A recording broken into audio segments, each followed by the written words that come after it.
Bonjour à tous. Bonjour. Vous allez bien? Oui. Alors normalement après une louange comme ça, on ne peut pas ne pas aller bien. Amen. Amen. C'était extraordinaire ce matin. Alléluia. Amen. Moi, je voudrais juste, Dieudonné, il n'aime pas ça. Et je voudrais juste bénir Dieudonné pour sa voix, pour ce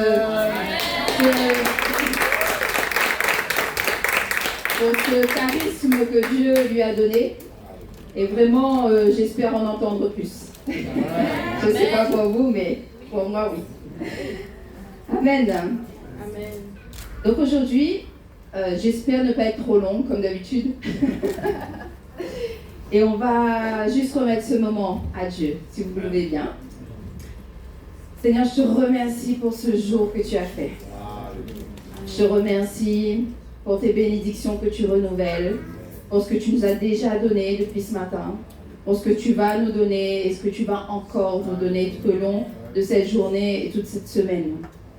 Seigneur, je te prie de venir et de oindre la servante que je suis pour que vraiment ce soit tes paroles qui sortent.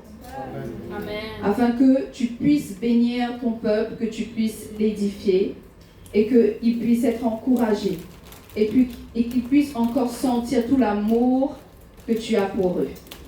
Au nom puissant de Jésus. Amen. Amen. Aujourd'hui, j'aimerais vous parler d'un thème. Ce thème-là, on ne l'aime pas trop généralement. En tout cas, moi, c'est un peu compliqué au regard de ce que j'ai vécu. Et ce thème, ça va être l'obéissance. Alors, dans la parole de Dieu, l'obéissance, c'est une bénédiction. Mais généralement, quand on parle d'obéissance, on se dit, aïe, ouais, mais bon, j'ai pas trop envie, moi. Parce que l'obéissance, c'est quoi? C'est être soumis à la volonté d'un autre. C'est faire ce que l'autre nous dit de faire. Donc, quelque part, eh ben, on pourrait dire qu'on n'a plus ce libre arbitre. Vous êtes d'accord? Et donc, tout le monde est pour l'obéissance. Qu'est-ce qu'on aime, ça, l'obéissance? C'est pas vrai, hein? On n'aime pas vraiment l'obéissance. Oui ou non? C'est vrai. On se dit, oui, mais, il y a un petit peu ce oui, mais. Et si l'autre se trompe? Amen. Et pourtant, Jésus, lui, il a été obéissant jusqu'à la mort. Il a renoncé à lui. Il a renoncé à sa propre volonté. Et nous devons être comme Jésus. Amen. Et là, il y a un hic. On se dit, aïe, on est sûr? On est sûr qu'on doit renoncer à sa propre volonté? À sa propre vie, vous êtes sûr? Christine, moi, c'est bon, ça. J'ai pas trop envie, en fait. Et je vais parler au mari. Amen.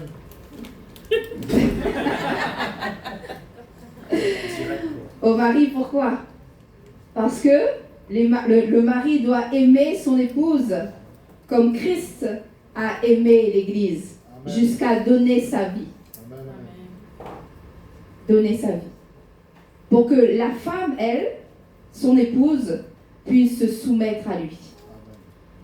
Soumettre, c'est pas, je vous ai dit souvent, c'est pas être écrasé, mais être sous la mission de son mari. Amen. C'est pourquoi, mesdames, jeunes filles, quand vous trouvez quelqu'un, est-ce que vous connaissez la mission de cette personne-là? Est-ce que vous connaissez la mission de votre chéri? Parce que vous allez vous mettre sous le joug de sa mission. Si sa mission est d'avoir plusieurs femmes, Aïe. Aïe. Aïe. ça va être compliqué, hein? Si sa mission c'est de voyager sur toute la terre et que vous avez des enfants, ça va être compliqué aussi, hein? C'est pourquoi il faut être des amis et comprendre quelle est la mission de votre chéri. Chère demoiselle. Amen. Amen. Et donc aujourd'hui, Dieu m'a emmené dans un un passage de l'Ancien Testament qui est compliqué, mais que je vais essayer de lui obéir et amener ce qu'il m'a donné. Amen. Amen. Et donc ce texte, c'est justement l'obéissance, mais l'obéissance dans la mise en pratique. Parce que vous savez tous que sans mise en pratique, il n'y a pas d'obéissance. On ne peut pas dire j'obéis sans la mise en pratique. L'obéissance veut dire mise en pratique. Amen. Quand Jésus a obéi au Père, il est allé sur la croix. Hein. Il n'a pas dit juste j'obéis, c'est bon. Non, il est allé sur la croix, il a vraiment donné sa vie. Amen. Amen. Donc le passage que Dieu m'a donné, c'est sur plusieurs chapitres. Mais je vais vous lire un chapitre et après je vais vous expliquer. Je vais tenter. Alors, on est dans 1 Roi, chapitre 11, verset 27. Donc je lis le passage, c'est la version d'Arby, hein, d'accord? Donc, et Jéroboam, fils de Nébab, Éphratien de Tséréda, serviteur de Salomon, leva aussi sa main contre le roi. Et c'est ici l'occasion pour laquelle il leva la main contre le roi. Salomon bâtissait Milo et fermait la brèche de la ville de David, son père. Et Jéroboam était un homme fort et vaillant. Et Salomon vit que le jeune homme faisait de l'ouvrage et le préposa sur tout le travail de la maison de Joseph. Et il arriva en ce temps-là que Jéroboam sortit de Jérusalem, et Akija, le Silonite, le prophète, le trouva sur le chemin. Et il était revêtu d'un manteau neuf, et il était seul, eux deux, dans le champ. Et Akija saisit le manteau neuf qu'il avait sur lui, et le déchira en 12 morceaux. Et il dit à Jéroboam, « Prends 10 morceaux pour toi, car ainsi dit l'Éternel, le Dieu d'Israël, voici, j'arrache le royaume de la main de Salomon, et je te donne 10 tribus.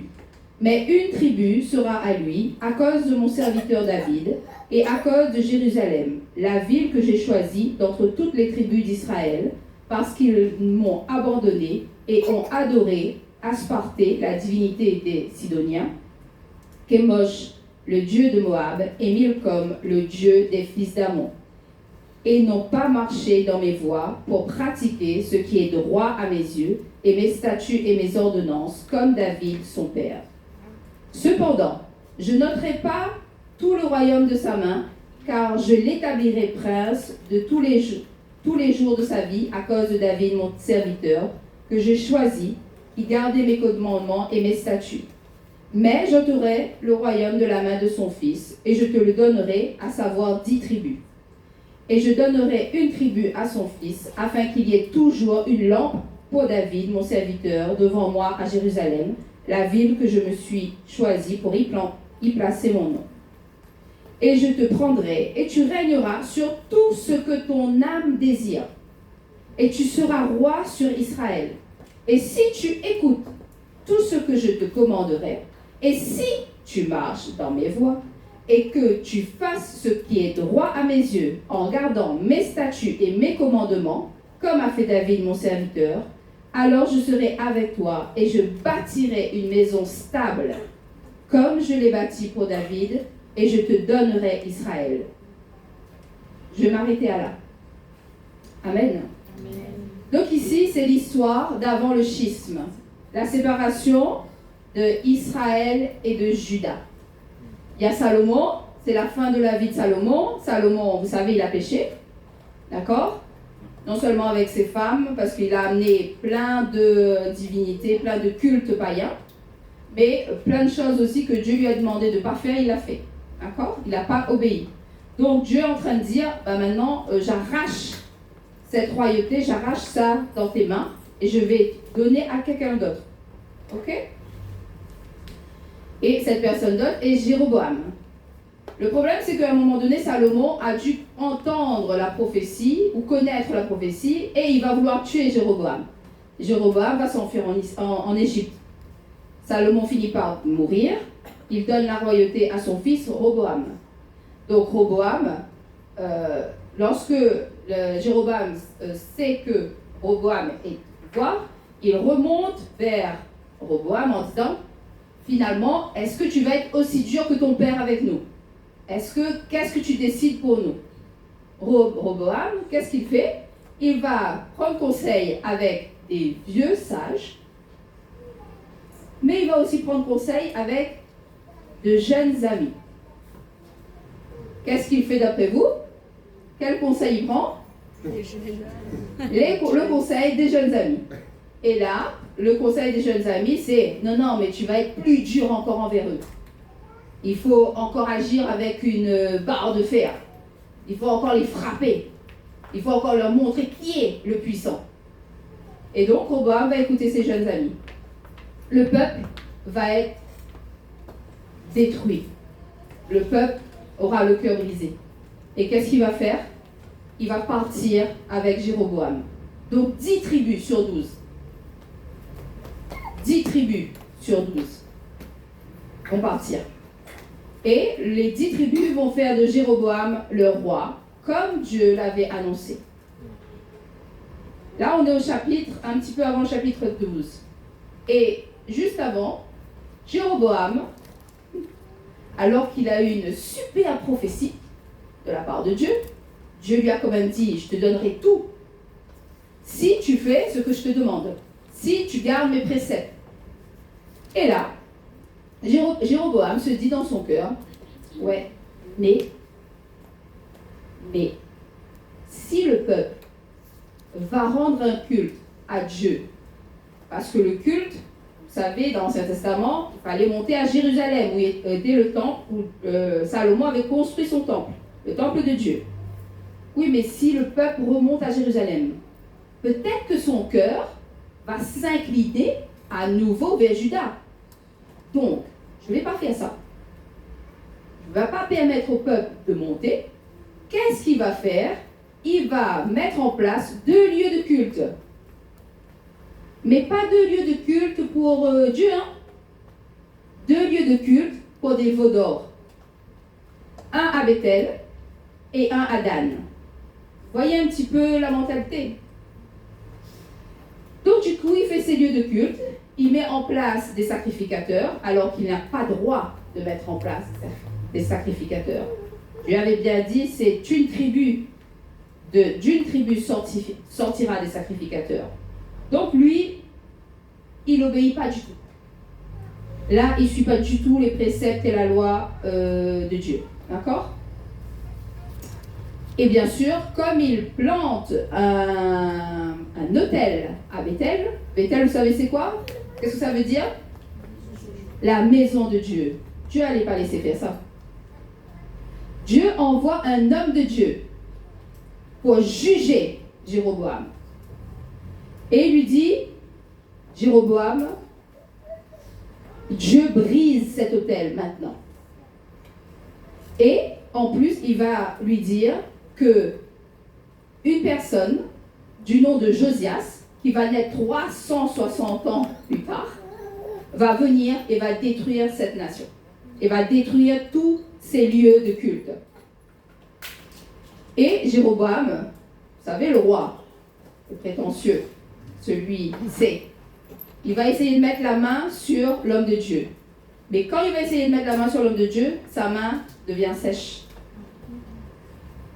Bon, l'homme de Dieu est quand même rempli de compassion. Il va demander à Dieu de le libérer et sa main va redevenir pareille. Va redevenir normale. Et là, le roi essaye de, allez, on va un petit peu flatter, parce que jamais, hein, comme ça peut-être qu'il va changer sa prophétie. Et là, il lui demande, ben, viens manger avec moi. Mais l'homme de Dieu a reçu un ordre de Dieu qui lui disait, tu ne mangeras pas et tu ne boiras pas dans cette ville. Tu viens et tu repars. L'homme de Dieu sait se positionner et dit, non, moi je ne peux pas. Il repart. Et là, l'histoire se continue. Et il y a des fils d'un vieux prophète qui habitent dans la ville qui vont aller voir leur père en lui racontant toute l'histoire. Donc le père dit, ah oui, d'accord, il y a eu un prophète qui est venu. un homme de Dieu. Donc il va essayer de le rattraper, il le rattrape et il le voit sous un térébinthe, donc un arbre. Et il lui dit, ah, écoute, viens manger à la maison. Et l'homme de Dieu dit, ben non, je ne peux pas. Dieu m'a dit que je ne peux pas. Je ne peux pas ni boire de l'eau, ni manger du pain. Mais là, le vieux prophète lui dit, non, mais écoute, moi je suis un prophète aussi. Hein. Et moi, tu vois, je suis un prophète et j'ai reçu la parole de la part d'un ange. Dieu a parlé au travers d'un ange qui est venu me parler et qui m'a dit, tu peux venir chez moi. Il lui a menti. Et là, l'homme de Dieu, il va venir, il va manger à la table de ce vieux prophète et boire. Et tout de suite, le jugement de Dieu tombe. Et le jugement de Dieu tombe par la bouche du vieux prophète. Et il dit, maintenant même, tu vas mourir de la bouche d'un lion. L'homme de Dieu repart, il rencontre un lion qui le tue. D'accord ? Le vieux prophète va voir qu'est-ce qui s'est passé. Et là, il trouve l'homme de Dieu par terre, tué, le lion qui est là, et l'âne sur lequel il était monté, qui était près du cadavre de l'homme de Dieu. Le lion n'a pas dévoré le jeune homme, ni l'âne, mais ils sont restés côte à côte. Voilà comment se termine un peu l'histoire. Et malgré tous ces signes, Jéroboam ne changera pas d'avis, il va continuer ses cultes. C'est une super histoire, hein? Une super histoire. Des fois, quand on lit des histoires comme ça dans l'Ancien Testament, tu te dis, mais enfin, franchement, moi, personnellement, si j'étais Dieu, je me serais dit, on va tuer le vieux prophète. C'est lui qui mérite la mort, parce que c'est lui qui a menti. Ou encore, tue le roi. C'est lui qui est en train de faire n'importe quoi. Tu te rends compte? Tu es un homme de Dieu, tu vas annoncer la parole de Dieu, et c'est toi qui meurs. Parce que tu as fait une petite erreur. Tu t'es laissé juste influencer. Tu as cru en la parole de l'homme. Vous vous rendez compte? On va décortiquer un petit peu cette histoire.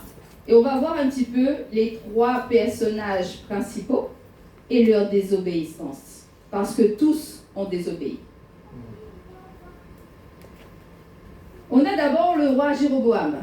Il a, comme je vous ai dit, une super prophétie. Tu vas régner. Sur tout ce que tu veux, tu vas régner. Seulement si tu adhères, seulement si tu pratiques mes commandements. Mais, c'est fou, hein? Tu as une parole de l'Éternel, ton Dieu, le Tout-Puissant, et tu préfères te dire, non,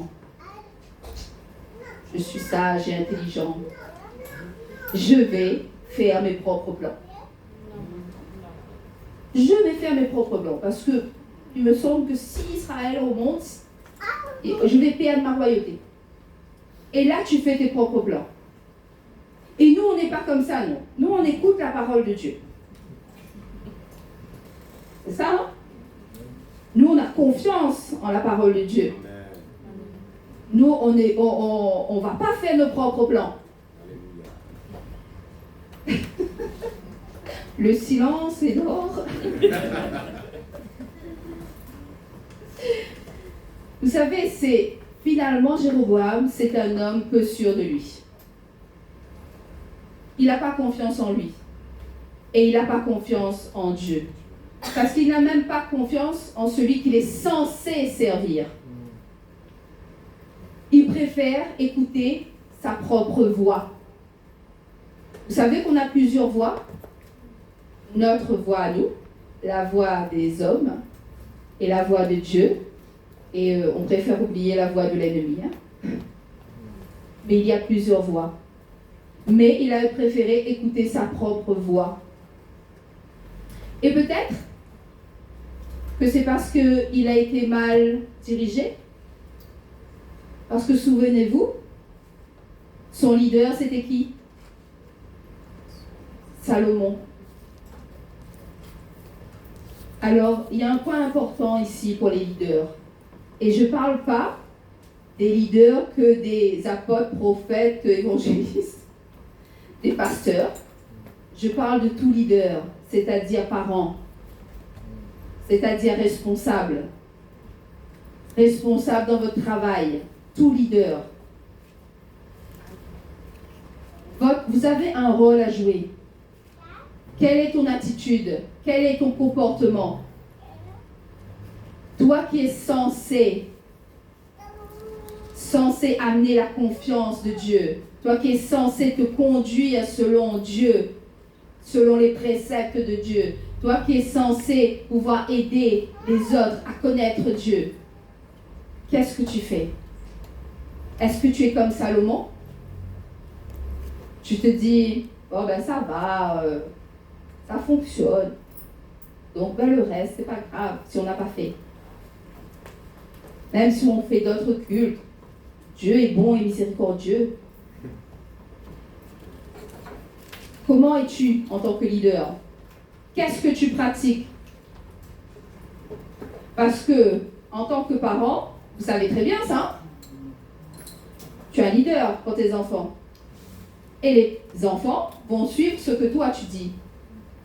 Mais surtout, ce que tu fais. Les enfants vont faire ce que tu fais.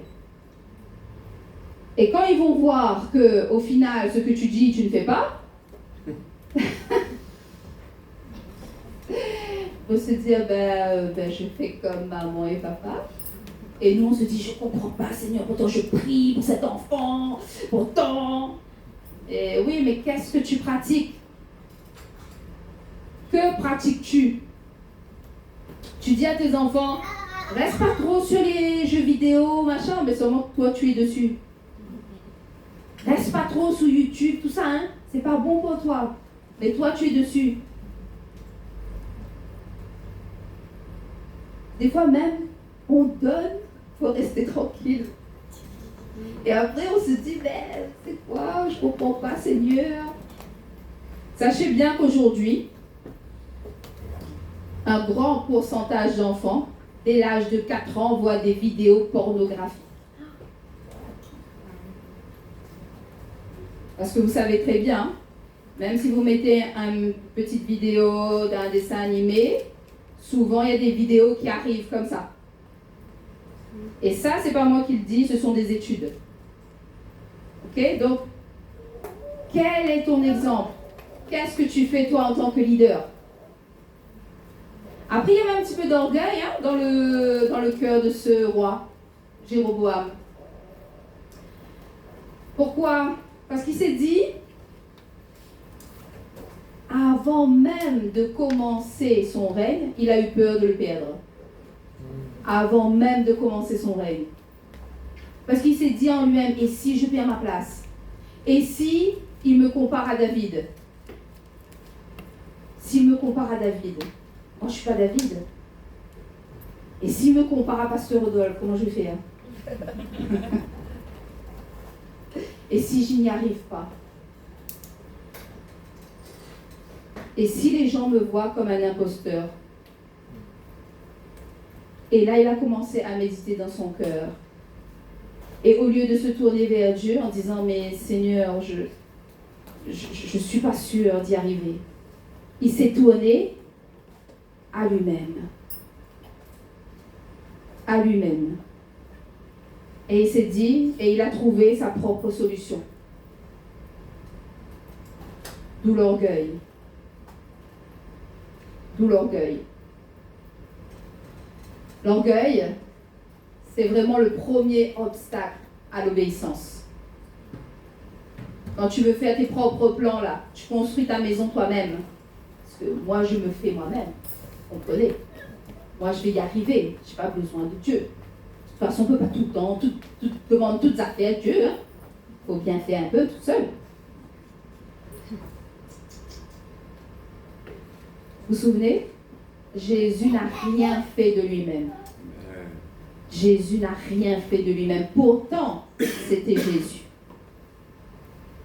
Tout ce qu'il a dit, c'est parce qu'il a entendu dire le Père. Il n'a rien fait de lui-même. Et nous, on pense que on peut faire.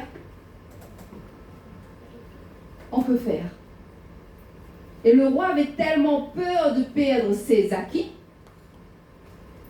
qu'il a préféré fomenter une histoire, fomenter un petit plan, comme ça, il contrôle son peuple. Le contrôle. Vous savez, quand vous voulez trop contrôler une situation, trop contrôler votre famille, il y a de l'orgueil. Parce que Dieu t'a donné des enfants, donné un travail pour que tu le bénisses, pour que tu le diriges, pas pour le contrôler. Il t'a donné des enfants pour que tu les construises, pas pour les contrôler. Amen. Amen. Est-ce que Dieu te contrôle, toi? Non, Dieu est bienveillant. Dieu te dit, voilà, fais ça. Il y a la bénédiction, il y a la malédiction. Choisis la bénédiction. Mais nous, bizarrement, on essaye de contrôler. Et vous savez, c'est quand on est peu sûr de soi. On ne se connaît pas, on ne connaît pas notre identité. Pourtant, Dieu lui avait parlé, hein. Tu auras tout ce que tu veux si tu obéis. Mais lui, non, il a préféré se tenir sur lui-même. C'est dommage, hein? Et donc, leader, attention. Attention, confiez-vous à Dieu toujours. Dès que vous avez cette voix en vous qui dit « Oui, mais tu ne seras pas capable. Oui, mais peut-être que... Mais est-ce que tu es sûr que Dieu t'a bien dit ça ?» Tu fais taire à cette voix. Amen. Comme dans la louange qui a dit « Mon âme loue l'Éternel. » C'est ça que tu dois faire. Va prendre la parole de Dieu. Qu'est-ce qu'elle dit de toi? Qu'est-ce qu'elle dit de ton avenir? C'est ça que tu dois faire. Tu vas te positionner sur la parole de Dieu. Amen. Amen. Et on a le personnage du vieux prophète.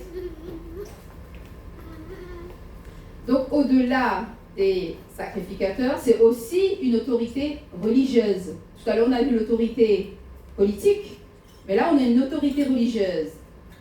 C'est bizarre, non? Vous trouvez pas ça bizarre? Que dans une ville où il y a l'iniquité, où il y a des cultes païens, quand même, hein, à Astarté, hein, culte païen, il y a un prophète qui est là, dans la ville, il est là. Mais qu'est-ce qu'il fait là? Et je dirais même mieux, qu'est-ce qu'il a fait? Il n'a rien fait. Et si il est là, c'est que quelque part, est-ce qu'il ne tolère pas ce qui est en train de se passer? Et moi, je vais vous dire, il le tolère. Pourquoi? Parce que ses fils, ils étaient où? Dans l'histoire, ce sont ses fils qui sont venus lui raconter. Donc, ses fils étaient bien occultes. Ses fils étaient là lorsqu'il y avait des sacrifices devant l'autel. L'autel qui a été monté par Jéroboam. Donc, quelque part, il tolère ça. Il tolère ça. Ses fils sont là-bas, il tolère. Est-ce qu'il est venu proclamer le jugement? Non. Non. Il n'est pas venu remettre en question ce que le roi était en train de faire. Il a toléré. Peut-être qu'il s'est dit, non, c'est bon, moi j'y étais pas, moi, là-bas. Mais il n'a rien fait non plus. Quand vous ne faites rien, vous tolérez. Et au final, vous n'obéissez pas. C'est subtil, hein? Mais vous n'obéissez pas. Parce que je suis désolée, mais le prophète, il connaissait les commandements de Dieu. Il connaissait les préceptes. Et surtout, tu n'auras pas d'idole. Amen. Tu n'auras pas d'idole. Amen. Il n'était pas besoin que Dieu t'interpelle à lire. tu n'auras pas d'idole. C'est comme Dieu, c'est comme dans la parole de Dieu qui dit pardonnez. On n'a pas besoin qu'un pasteur ou qu'un prophète vienne te dire il faut que tu pardonnes. Tu le sais qu'il faut pardonner. Vous voyez ce que je veux dire? Cette tolérance, ce compromis, c'est aussi la non-obéissance. Donc frères et sœurs, demandons à Dieu de nous aider. Demandons à Dieu de pouvoir se lever, de pouvoir reprendre peut-être un frère avec amour. Pas avec la verge, mais avec amour. Alléluia. Quand un frère tombe, quand un frère n'est pas dans l'obéissance de la parole de Dieu, allons le voir, allons le reprendre, parce que c'est pour son salut. C'est pour, si tu vas le reprendre, c'est parce que tu l'aimes. Amen. Et non parce que tu viens lui dire, moi je suis meilleur que toi, je vais te dire ce qu'il faut faire. Ça, c'est encore de l'orgueil. C'est de la prétention. Et tu n'es pas Dieu pour juger.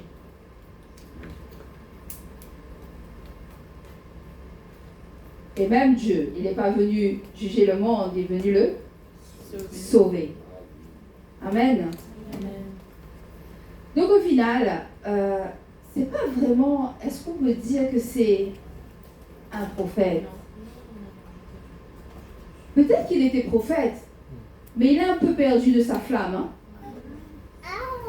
de l'essence qu'il est. Parce que n'empêche qu'un prophète, c'est la voix de Dieu. C'est la voix de Dieu. Et là, ben, c'est plus sa voix qui résonne que la voix de Dieu. N'est-ce pas? D'ailleurs, nous voyons, hein, il va même jusqu'à mentir à un autre homme de Dieu. Tellement. On a le troisième personnage, l'homme de Dieu.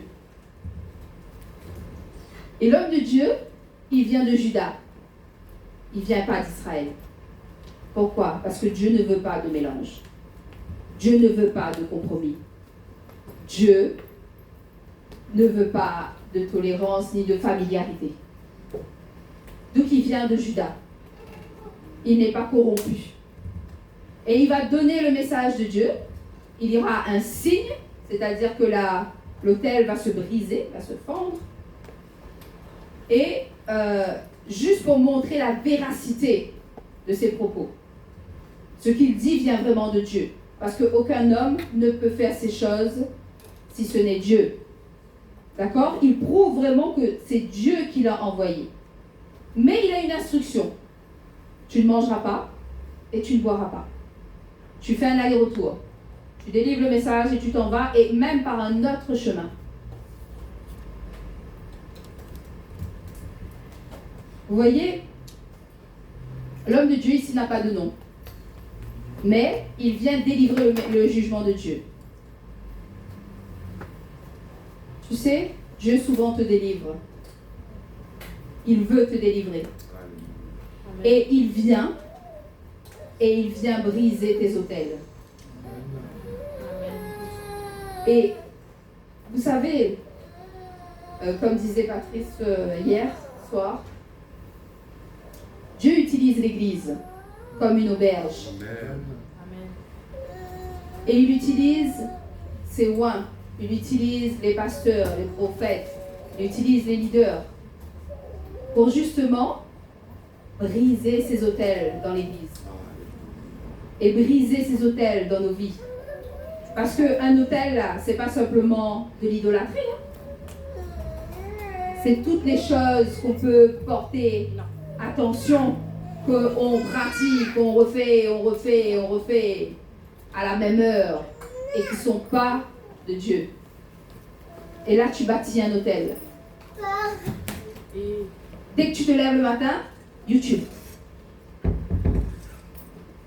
Bon, c'est un peu facile, hein, l'exemple. Mais dès que tu te lèves le matin. Alors que dès que tu te lèves le matin, tu dois confier ta journée à qui? À Dieu. On n'a pas besoin d'une grande prière. Hein? On n'a pas besoin de faire des chapelets, comme diraient les catholiques. Non, Seigneur, je te confie ma journée. Je te la donne. Alléluia. Merci parce que je sais que chaque matin tu renouvelles tes bénédictions. Amen. Gloire à toi, Seigneur. Et c'est bon. Après, si vous voulez rester 1 heure, gloire à Dieu. Si vous avez le temps, gloire à Dieu. C'est un peu dur?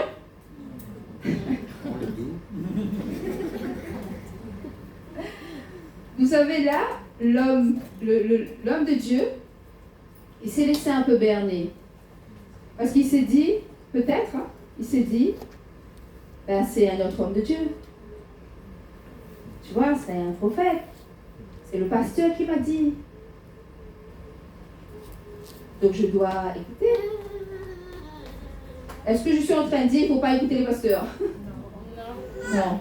Mais je suis en train de dire que Dieu a une relation personnelle avec toi et que lui aussi, il te parle. Amen. Donc, si le pasteur, et on en a vu ça, hein, je ne jette pas la pierre au pasteur ni à nous, mais on en a vu ça. Il y a dans l'histoire de l'église des pasteurs qui ont dit, tu sais, toi là, Dieu m'a parlé, tu dois te marier avec lui là-bas. Aïe.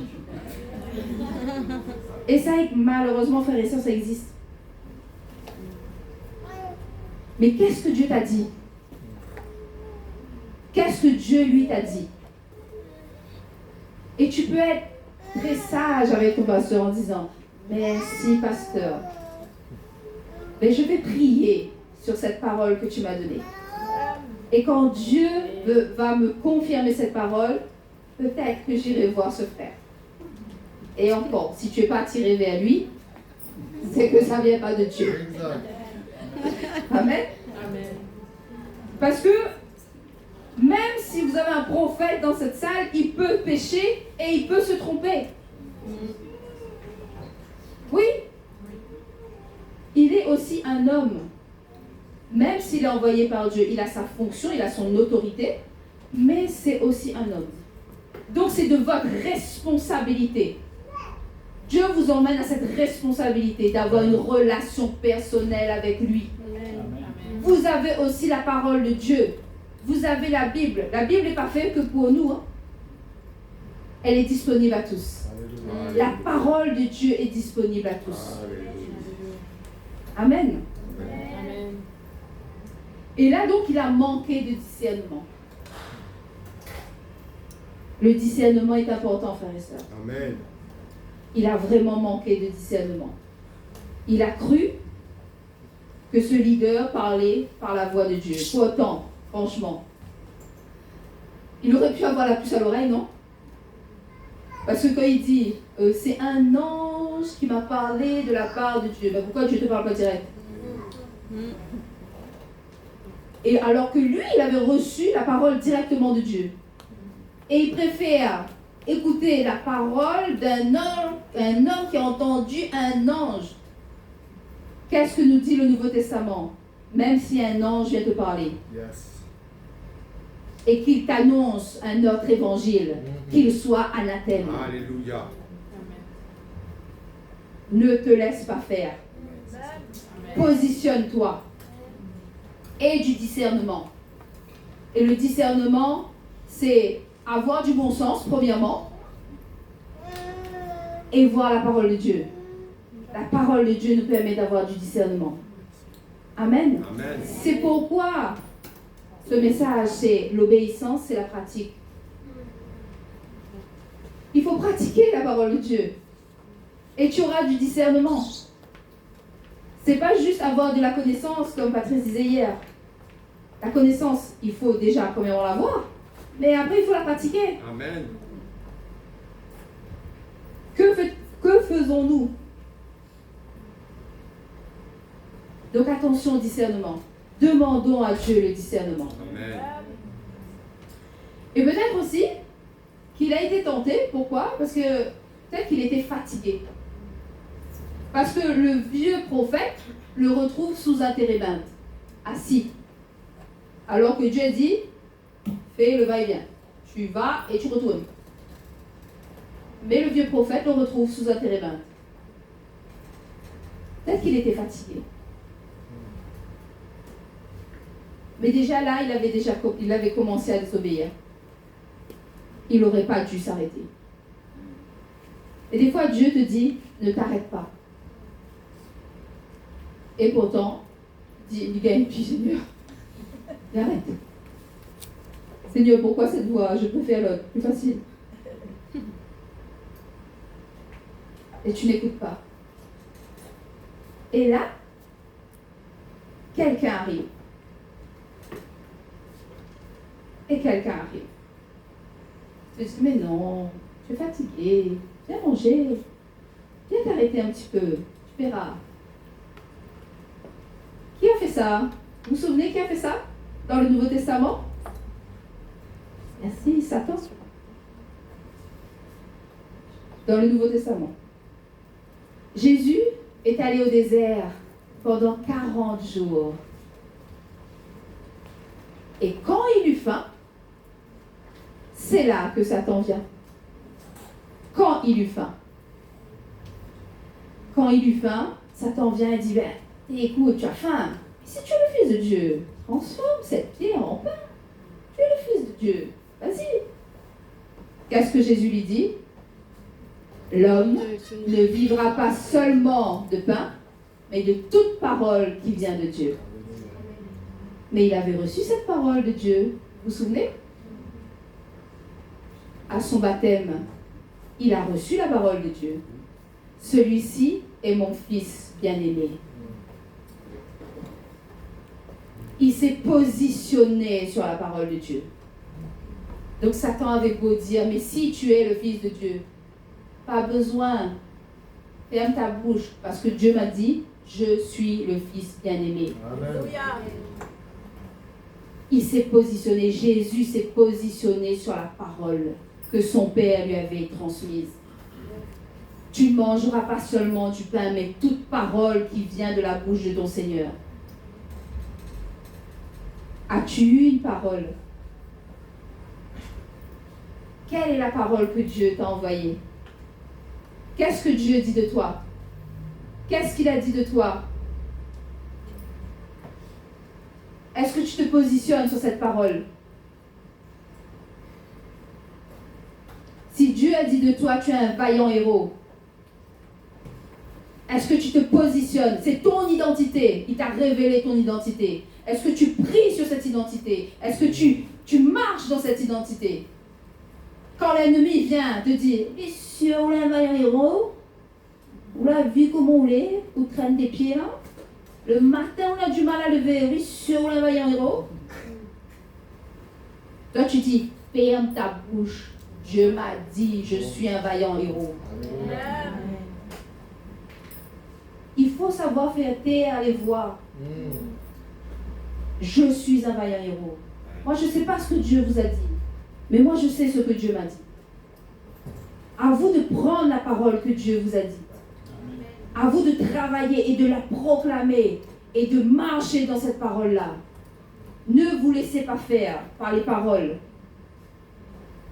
qui ne viennent pas de Dieu. Amen. Amen. Et c'est là-dedans que vous obéissez. C'est là-dedans que vous obéissez.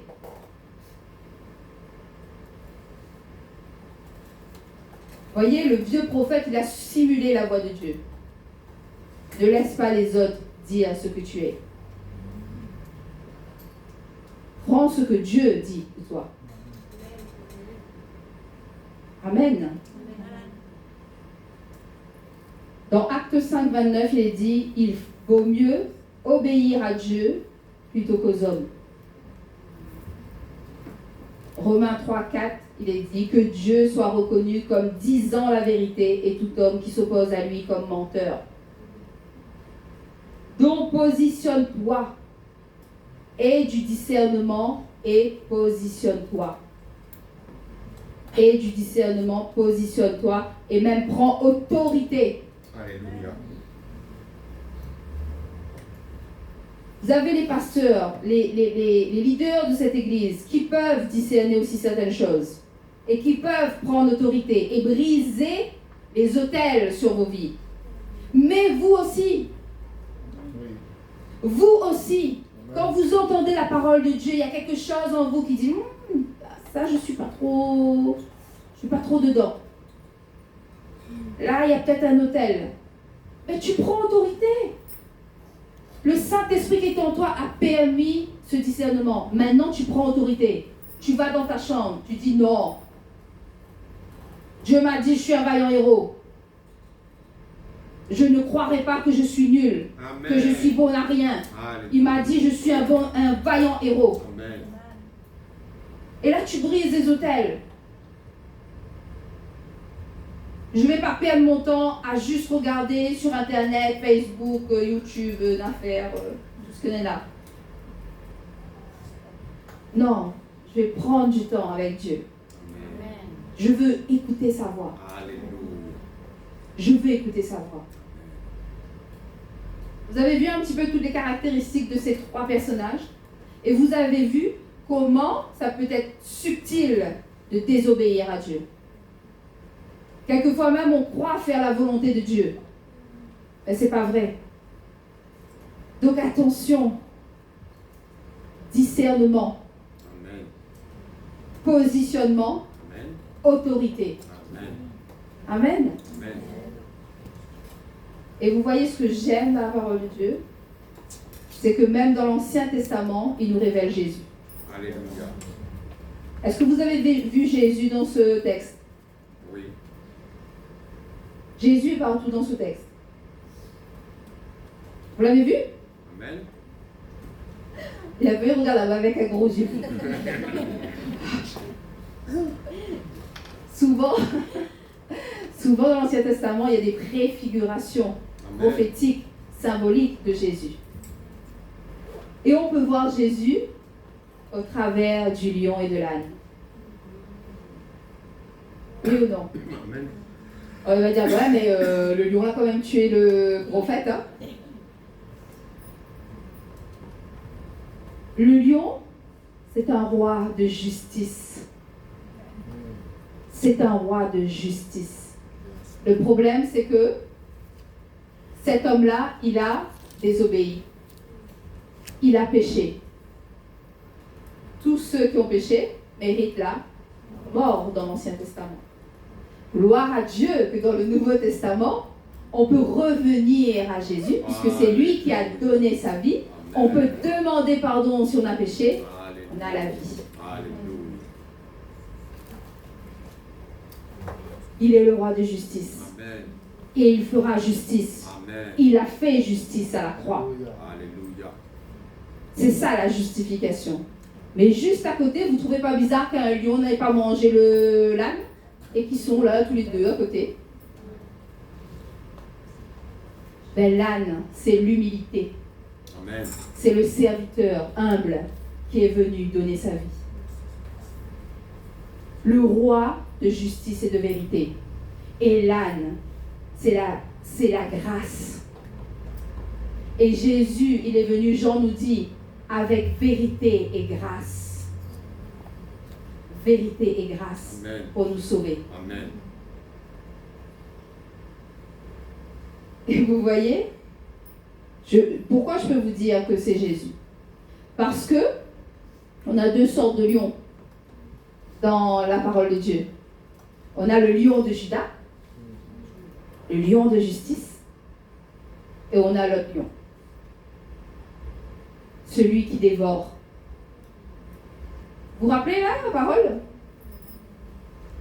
Le lion rugissant en cage qui cherche qui dévorer. Est-ce que l'homme de Dieu a été dévoré? L'homme de Dieu n'a pas été dévoré. L'homme de Dieu a subi juste le jugement, la justice de Dieu, mais il n'a pas été dévoré. Donc ce n'était pas le diable là, mais juste la préfiguration que lui, Jésus, il va pas venir juste nous juger, mais il va prendre le jugement sur lui. Il va prendre le jugement sur lui. Et nous, on aura la grâce et la vérité pour partage. Il suffit juste qu'on se tourne vers lui. Alléluia. Et quelquefois, c'est tellement simple qu'on ne peut pas. On se dit, mais non, juste se tourner là, vers le serpent des reins et puis je suis guéri? Non. Comme Naaman. Non, juste me plonger cette fois dans la rivière et après je suis guéri? Non, trop facile. Trop facile. Des fois, on se complique la vie, frères et sœurs. Dieu nous donne un truc facile. Il a tout pris pour nous. Et nous, on se demande, on se dit, ah non, mais il faut faire encore des efforts. Oui, je crois en Jésus, hein. Je crois, tout ça, mais il faut faire encore des efforts. Arrêtons, allons à la croix. Il a tout fait, il a tout pris. Alléluia. Il a tout accompli. Amen. Et s'il te dit, tu es un vaillant héros, tu es un vaillant héros. Amen. Allez pas chercher ailleurs, vous êtes un vaillant héros. Amen. Gloire à Dieu. Amen. Et il y a encore une autre image de la préfiguration de Jésus. Le pain et l'eau. Je suis le pain descendu du ciel. Je ne suis pas comme la manne. Je suis le vrai pain. C'est pourquoi l'homme de Dieu n'avait pas le droit de manger un pain qui était faux. Un pain corrompu. Jésus était l'agneau immolé sans tache, sans corruption. Il est le pain de vie. Amen. Et il est l'eau de vie. Amen. Il est la source. Comme il le disait à la Samaritaine, il est la vie, il est l'eau de vie. Vous voyez toutes les images? C'est fou, hein? Moi, j'aime trop la parole de Dieu. Elle m'étonne toujours. Et pourtant, quand j'ai eu ce texte, je me dis, qu'est-ce qu'on va pouvoir dire de tout ça? Mais il est bon, juste pour nous encourager à obéir. L'obéissance n'est pas une tare. L'obéissance n'est pas quelque chose d'insurmontable. L'obéissance, c'est au contraire une bénédiction. Amen. L'obéissance, c'est pas la privation de notre liberté. Au contraire, elle nous libère. Amen. L'obéissance nous libère. Jésus, par son obéissance, il nous a libérés. Elle nous libère. Et vous voyez, comme le roi, comme le prophète, ils étaient prisonniers. Ils étaient prisonniers de quoi? De leur propre image, de leur propre plan. Alors que Jésus, lui, il était complètement libre. Il n'était pas soumis à ce que les autorités politiques de son époque pouvaient dire. Il n'était pas soumis à ce que les autorités religieuses pouvaient dire. Il n'était même pas soumis à ce que les autorités de sa famille pouvaient dire. Il était complètement libre parce qu'il était complètement obéissant à Dieu. Il était complètement libre. Moi, vous savez, dans ma vie, quand Dieu m'a révélé les mensonges de ma vie, j'étais complètement libre parce que j'ai épousé l'obéissance. Et même si aujourd'hui on a l'impression de oui, mais moi, c'est l'orgueil et l'égoïsme. Parce que l'obéissance, ça t'emmène à aimer les gens. Jésus a tout donné. Amen. Parce qu'il a aimé. Alléluia. Vous voyez, l'obéissance, c'est pas comme ce que la société veut nous faire croire. On est soumis, on ne pourra plus rien faire là. Pourquoi on devrait obéir à nos parents? Ils sont un peu chiants en plus. Et en plus, ils sont un peu vieux. Ils ne savent même pas ce qu'on vit. Il y a beaucoup de jeunes qui sourient. Hein. C'est vrai, mais il y a des choses qui ne changent pas. L'amour ne change pas. Amen. Parce qu'en tant que parents, on vous aime. Et on aimerait vous construire. Et surtout qu'on a connu Jésus-Christ. On sait que c'est lui qui donne la paix, qui donne la vie, qui donne la joie. Ce ne sont pas les boîtes de nuit. Je suis désolée. C'est pas le téléphone, c'est pas la télé. C'est pas la drogue, c'est pas l'alcool. Et je vous assure, on n'est pas des saints. Et beaucoup d'entre nous, même si peut-être on ne le dit pas suffisamment, on est passé par là. Il n'y a personne de saint ici, ayant eu une vie pure. Tant mieux pour ça que là, hein? Mais moi, je sais que le seul qu'il a eu, c'est Jésus. Amen. Mais quelquefois, certains d'entre nous, on est passé par la drogue, par l'alcool. Ça ne nous a pas réussi. Ça ne nous a pas sauvés. On n'a pas été mieux pour ça. On est allé aussi en boîte. On a fréquenté des hommes aussi ou des femmes. Ça ne nous a pas réussi mieux. On n'a pas été mieux. On n'a pas été plus en joie. On n'a pas eu cette paix-là. On n'a pas eu. Parce que tellement on n'a pas eu, tout le temps nous cherche encore à avoir notre dose. C'est vrai ou pas? Amen. Amen. C'est pour ça qu'on a besoin aussi des anciens. On a besoin des jeunes, mais on a aussi besoin des anciens. On a eu une expérience, et comme tout le temps le dit Pasteur Olga, j'aime bien. Au lieu de faire ta propre expérience, apprends de l'expérience d'un autre. Au lieu d'aller tomber. Parce que je t'assure, quand tu tombes et quand tu te salis, c'est difficile. Et le diable, qu'est-ce qu'il fait? Il vient t'emmener la honte. Il vient t'emmener ce sentiment de honte. Et ça, c'est dur pour s'en sortir là-dedans. Et c'est pourquoi qu'on a besoin de l'Église. Parce que l'Église, tu auras des frères et sœurs qui vont t'encourager à obéir. Qui vont te dire, eh, là, c'est pas trop. Dans l'amour. L'Église est là pour ça. Il faut aimer l'Église. Amen. Et pas dire, on ça, il finit là. C'est déjà midi 5. On est fatigué. Vous savez, je n'ai pas choisi ce message. Je préfère les messages teintés d'amour. Je préfère parler de l'amour de Dieu. Moi, j'aime la présence de Dieu. J'aime parler de la présence de Dieu. Mais j'obéis. J'essaie du moins. Alors, je ne sais pas, peut-être qu'on en a besoin, peut-être que j'en ai plus besoin que vous. Mais si Dieu nous a donné ce message, c'est qu'on a besoin de lui obéir. Alléluia. On a besoin d'aller dans sa parole et d'obéir à sa parole. Amen. On a besoin de prendre Jésus comme notre exemple, Alléluia. le meilleur des leaders. Amen. Quand vous vous posez des questions, demandez-vous ce que Jésus aurait fait. Moi, tout le temps, je fais ça. Est-ce que Jésus aurait fait ça? Est-ce que Jésus m'aurait dit ça? Et je prie. Amen. Amen.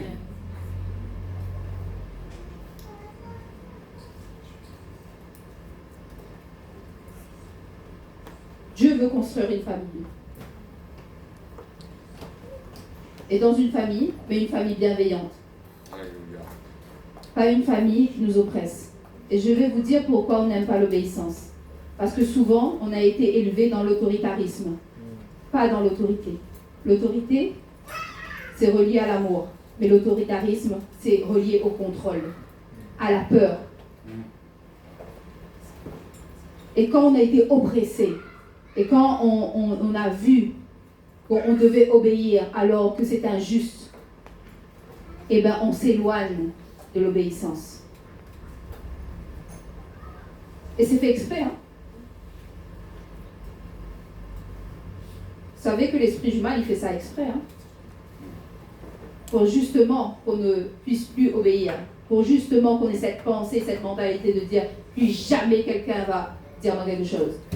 C'est moi qui vais faire ma vie. Plus jamais quelqu'un va me dire fais ça ou fais ça. Plus jamais. Mais quand tu dis ça là, tu fermes la porte à Dieu aussi. Sans t'en rendre compte, tu fermes la porte à la parole de Dieu. À Dieu. Tu veux être indépendante. Indépendant. Mais qui a été le premier à vouloir son indépendance? C'est Lucifer. Et donc tu fais la même chose que lui. Et c'est ce qu'il veut. C'est ce qu'il veut. Alors soyons dans cette famille. Édifions-nous. Aidons-nous à obéir. Reprenons la parole de Dieu. Reprenons ce que Dieu a dit de toi, de moi. Prions là-dessus. Amen. Amen. Ça va? Oui. Donc vous voyez, n'évitez pas les passages de l'Ancien Testament. Des fois, on aime bien éviter l'Ancien Testament trop dur. Ah, c'est trop dur, Seigneur. Mais posez-vous. Demandez à Dieu de vous expliquer. Demandez au Saint-Esprit qui est là. C'est lui qui a écrit tout ça. Demandez-lui. Et vous allez voir le visage de Jésus-Christ. Amen. Parce que tout l'Ancien Testament ne parle que de Jésus-Christ. Et là, je disais à moi, Christine, vous avez vu ça où? Il y a plein de symboliques de Jésus-Christ. L'Ancien Testament n'annonce que Jésus-Christ. N'annonce que la vérité et la grâce. Alléluia. La vérité et la grâce. Alléluia. Nous sommes sous un temps de grâce et de vérité. Gloire à Dieu. Amen. Bon, comme d'habitude, j'étais longue. Hein? On va prier. Amen.